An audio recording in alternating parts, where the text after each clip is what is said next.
headlines? Well, those are the big headlines that we are tracking for you all evening today on ET Now. Well, let's kickstart the show then and introduce Mr. PV Subramanyam to talk about the very first topic at hand. He's the CEO of Subramani.com. Mr. Subramanyam, good evening and thank you for joining us today on The Money Show. To start with, and I guess you will know where I'm coming from when I ask you this question about where to invest beyond equities, especially with what we've seen in the last couple of years. But before we delve into all of that, let's just set some context. Firstly, do you think that an average retail investor busy in their 9-to-5 jobs or their businesses needs an avenue to park their surplus money so that their money works for them, so on and so forth, and all the other purposes that we invest our money for? Do you think that this individual should look at assets beyond equities to add in their investment portfolio? Very Mumbai kind of a question, because if you take even in Mumbai, people don't start with equities, right? So when the kid is born, they have opened a PPF account, they open an NPS account and Sukanya scheme. So all that is debt. So people anyway have bank fixed deposits, post office, etc. Remember, less than 2% of Indians actually invest in equities. So yeah, the 98% of the people or 95% of the people go in for other schemes. So government saving schemes, other alternates are all there, and equity is not something which people go to first. Yes, if you're a Mumbai person, maybe you started with equity, but your father may have started with debt and also gone into equity. So first the savings happens and then equities happen.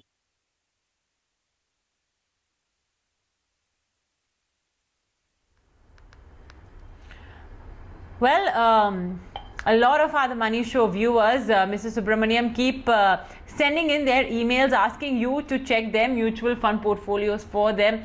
So thankfully, a lot of them now have also started going into equities. But yeah, we have all of these fixed income portfolios, like you mentioned, of course, your first port of call is FDs, then you have PPFs, then you have Sukanya Samriddhi, so on and so forth. We have equities as well. But do you think this envisages the entire umbrella of investments? Many a times viewers, look at other investment opportunities. More often than not, sometimes they are circulating on WhatsApp, but it does tempt them. That do you think that their portfolio is enough? Should they look at more perhaps complicated instruments out there? It could be an alternate investment fund, a Bitcoin, etc. Do you think that these also play a role in creating a holistic investment portfolio for a retail investor? Actually, if you look at the retail investor, at least if he's in Mumbai or Delhi, most of the time he's paying for the house, right? The biggest portion of his portfolio for normal people would be the house. And then it would be debt instruments like post office, etc. And then he's putting money in equities. So other than that, he really doesn't have much money. But yes, he's usually tempted by things which are, today it could be gold, tomorrow it could be land, and of course the greatest, the sexiest investment today, Bitcoin. These are, beyond this, I don't think retail individuals go.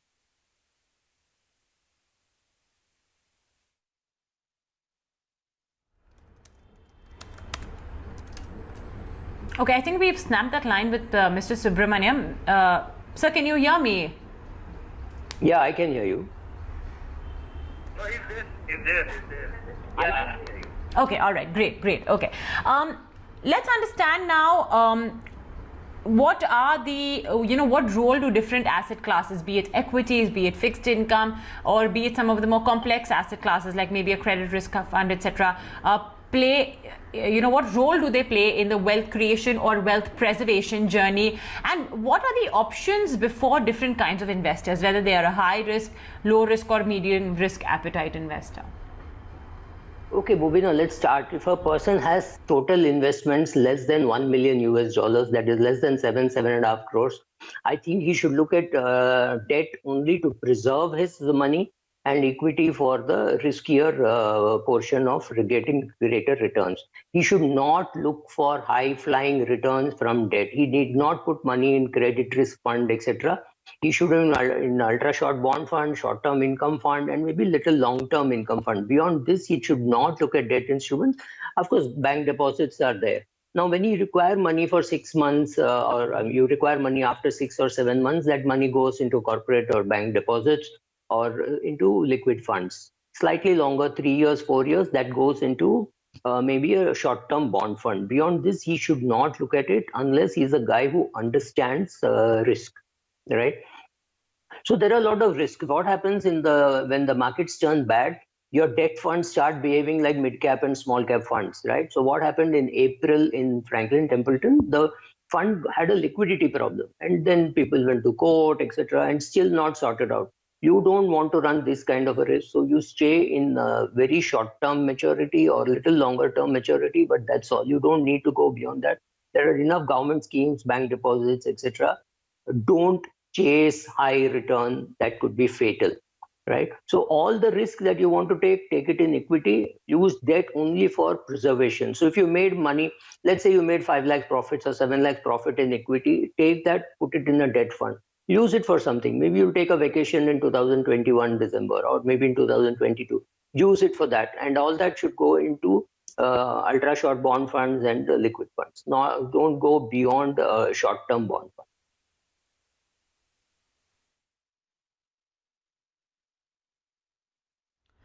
All right.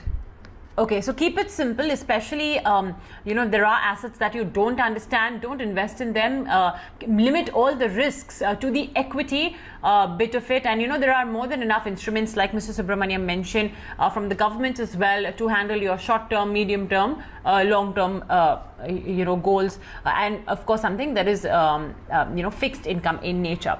Okay, Mr. Subramanyam, we're approaching the end of the year.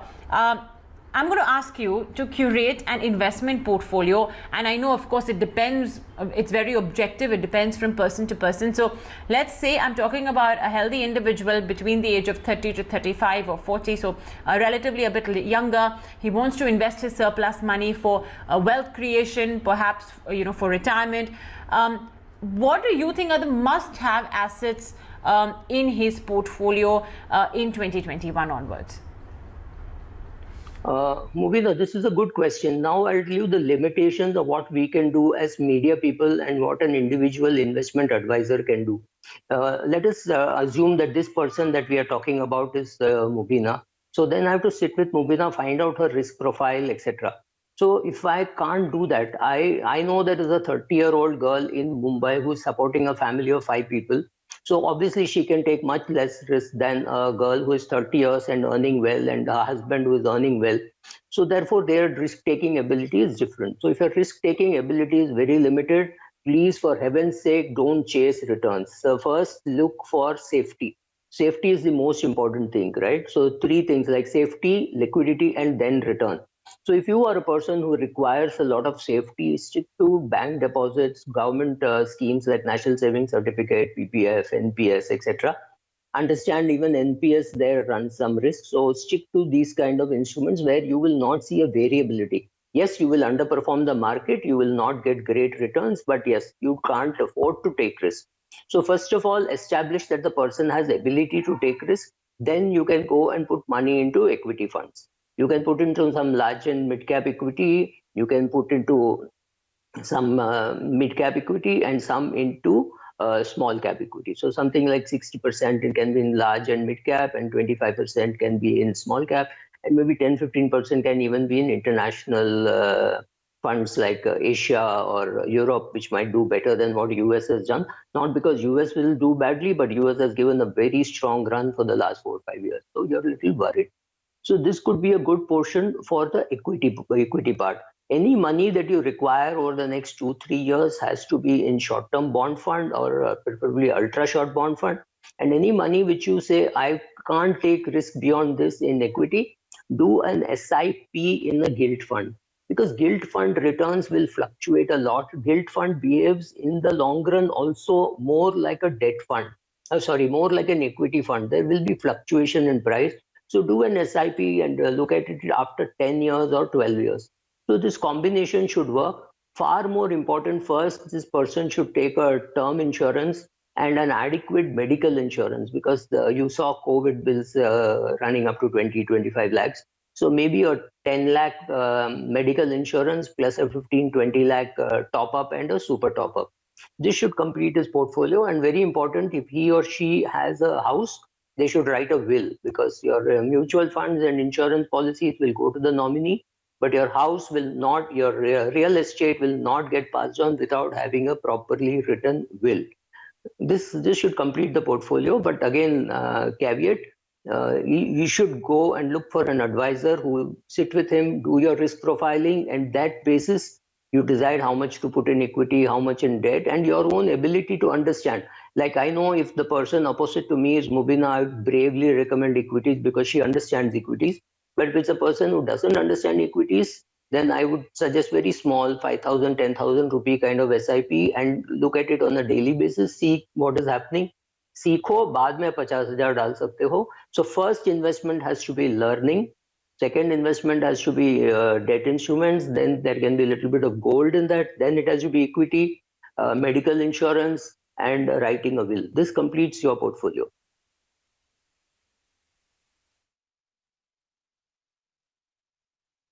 All right. Well, just from that statement, I'm going to gauge that I'm sure you're not going to be a big fan of Bitcoins. They've had a stellar rally to $23,000, but it's a very esoteric technology of blockchains. It's very complicated to understand. Let's not forget that the government may come out with a legislation. We're still unsure of the legislative status in India. So the idea as well behind doing this conversation was to ensure that you don't get lured by any exotic products out there. I would classify Bitcoin as one because it's understood by very few. And like Mr. Subramanyam said, it's better that you don't invest in a product that you don't understand.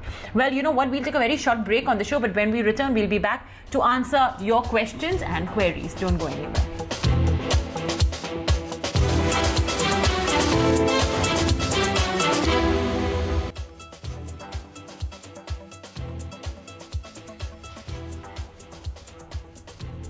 Welcome back. You're watching The Money Show on ET. Now, let's answer some questions and queries that we've received from a lot of our viewers. Our very first question is coming in from Raghavendra Kandukar. He says, I'm 51 years old and he started a new business after he lost his job last year. And he, just wants to sort of take a look at how his current finances are doing. So he has no debt, no loans. He owns his own home and he has managed to clear out his entire home loan. He's got 1.75 crores invested in equity mutual funds. He's got a 1 crore term policy and he's got a 10 lakh rupee family floater as a mediclaim. He also has a top-up mediclaim of 50 lakh rupees and he has an SIP in mutual funds which he restarted of 1 lakh per month. So the corpus in total is already 1.75 crores and now of course there's a 12 lakh rupee SIP which he's restarted. Now he's saying that currently his expenses go up to 70,000 rupees per month. Of course he wishes to maintain the same, but then you have the dreaded inflation monster that may of course push up the 70,000 rupees. Now he wants to know that with this current financial status, will he be financially comfortable even after he turns 60? Okay, it would have been great if Raghavendra would have mentioned what his annual income is. That would have really given a sense, because he started his his own business last year, and of course if all things going well, I mean his business would progress and we would have a rough idea of what's the future income that we can expect. So that's, I think, one crucial piece of the puzzle that's missing. But Mr. Subramanyam, if you just sort of look at what his portfolio is right now, do you think that this could help him lead a comfortable life even after he turns 60, with already close to 2 crores in his equity mutual funds portfolio? He's got a 1 lakh or a 12 lakh rupee annual investment that is going to go until he's perhaps 60, or maybe even for a few years beyond that. Do you think this is a good amount that he needs? Look at his language. He says he lost his job and therefore started business. That's not a very positive thing. He did not leave his job to start a business, but he lost his job, so he started a business. I do not know how good that business will be. Normally, a person who has been in service for so long may not be able to do very well in business. Assuming for a minute that he neither makes a loss nor makes a profit, but earns enough from his business to pay for his expenses, I'm happy with that. Second worry is, at this age, his ability to take risk is also, I'm not very sure how many children he has and whether they are working, whether his wife is working. We need a lot more details. But assuming that his wife is a housewife and he's spending 75,000 per month, which means about 9 lakhs per annum. a comfortable retirement amount for a person with 9 lakhs annual expenses about multiplied by the number of years left. Let us assume that he lives till the age of 91, so it's 40. So 9 lakhs into 40 is 3.6 crores. What he has is 1.75 crores. That makes it very tight. And I'm assuming that the business does not drain any money. I would not worry too much if it does not put money into his hand, but it should not drain the money. Life is going to be tough. Second, I would want a big portion of his investment shifted from equity to debt. He's come at a very good time. Equity markets are roaring. So at least 50 lakhs should go away from equity and go into debt schemes, simply because his ability to take risk is reducing. And this is not a time when he should be regretting doing that swap of asset allocation, because see, sometimes his profile has changed completely. Now look at a person, if he were, say, a professor at IIT, I would say, okay, your main job is like a debt fund, so you can afford to put money in equity. Whereas his main job now is like equity, it's a business. So that is equity, then his portfolio should not be equity. At least 50, 60 lakhs should be in debt schemes. He should have emergency fund. He does not have to go, I mean, he does not have anywhere to go if he has a problem. So he should have more liquid, more debt schemes, and even the extra money that is making now 1 crore, 1 lakh per month, I think should go into a multi-asset fund, so that he takes some exposure to gold, some exposure to debt instruments, and maybe a foreign fund also. So I think this combination should work. But yeah, I agree completely with you. We need far more details about his health condition, about what his wife is doing, children. If suppose he has no children, then the answer is going to be very different. If he has two children very close to settling down, then it's okay. But if he's got two young children, say 9 and 13, then he's got a long way ahead for expenses to be paid, etc. Then life is becoming a little more complicated.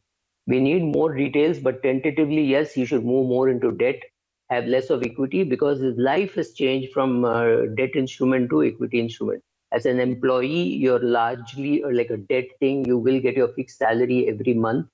But as a businessman, your main thing becomes risky, so he should be in more debt than what he is now. He's in zero debt. Just see that 1.74 crores complete equity. It's a nightmarish portfolio.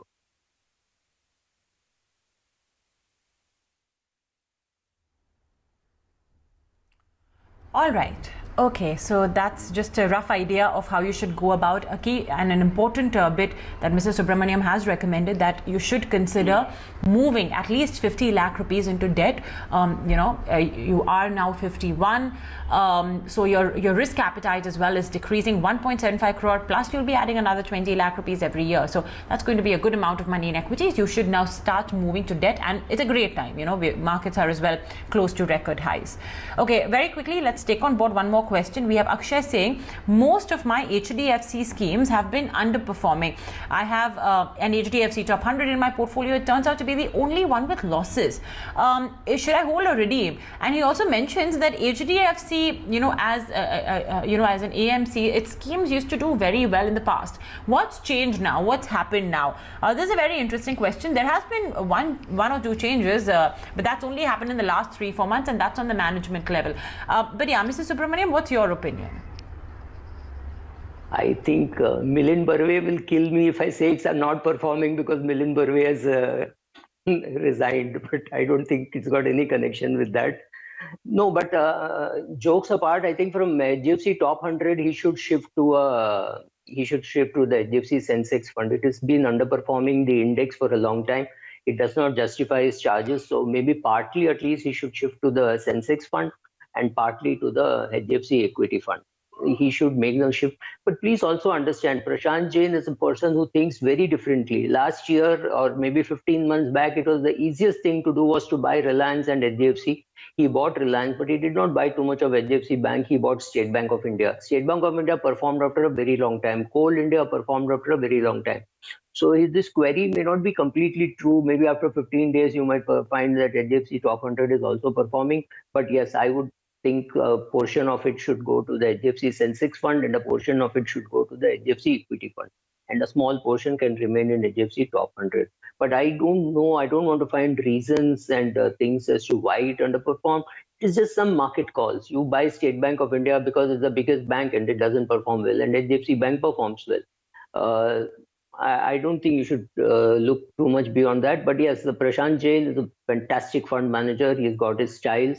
I have my money invested in his schemes and I have absolutely no regrets. I like his portfolio. So HDFC top 200, yes, split it a little to HDFC equity, HDFC Sensex, and little money you keep it in HDFC top 100.